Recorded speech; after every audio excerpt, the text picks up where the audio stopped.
Nicole Kidman is among that diminishing list of actors who never go out of style, despite a full 40 years worth of releases decorating her resume.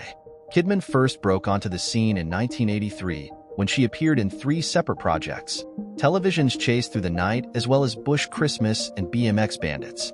The next few years showcased just how well Kidman's breakout was received, and she really hasn't slowed down since.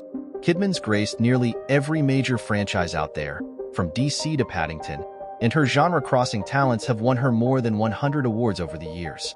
These days, we see her most frequently during those AMC outings to catch the latest film. As the company's spokeswoman, Kidman christens each fresh viewing with her heavily memed AMC intro, complete with bedazzled suit, and through it, she's uncovered a whole new kind of popularity.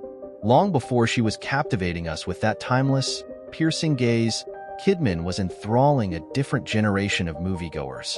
She appeared in some of the most popular films of the 90s, after all, in 2000s and 2010s, and she'll likely be a defining force in the 2020s as well. And her performances continue to populate throwback movie nights and themed gatherings. One of her most enduringly popular films came out when Kidman was still establishing herself as a staple of the industry, but it never lost its fan-favorite status.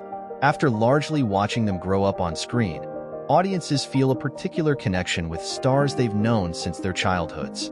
Child stars obviously get the brunt of this almost familial fandom, but stars like Kidman, who've been acting since their teenage years, tend to likewise get swept up in the phenomenon. Kidman was only 16 when she first broke onto the scene, and the following years saw her appear in several dozen projects. Among them is Practical Magic, a cult classic that remains a staple of every spooky season. The film stars Kidman alongside Sandra Bullock, who play a pair of sisters who use ancient family magic to manage a long-standing curse. Kidman looks absolutely adolescent in the 1998 classic, and, as Halloween lovers' favorite season comes knocking, fans are back to admiring Bullock and Kidman's work in the film. The pair's youth is always a standout topic among Practical Magic viewers, but as it turns out, neither Kidman nor Bullock were all that young in the film. They may look like fresh-faced 20-somethings, but Kidman was actually in her early 30s during filming. Bullock was even older, right around 34 during production, but that won't stop audiences from viewing the duo as little more than teens in the film.